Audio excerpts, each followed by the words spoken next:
mayam hojik leiriba mafam sina akhoi Kakching Loushpat Loushpat ni lagi si aduga si tungda akhoi horiba thambal kang su yam nakchal le thambal jinse amdang video cover tawge ko ngasi June 18 uprising day ko numisiga mai lena ai mayam suloina haikat lekat tamba Imphal da sanarangani ado ko su matam khajitang kai thoga mafam sida lakpani footage si mayam gi damakta footage ni thaman angouba thaman chama nipan thaman angangba ko aina changaga padan namba ngamba oraga di hena namningi ado khajitang lam na footage si ai hapsakhibani mayam any comment lerega di makhagi comment box ta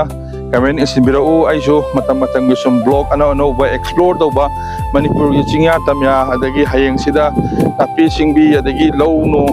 adan lolak pa matam or low ling makotpa matam evergreen oiba matam gi oiba do ai blog semaga hapcharake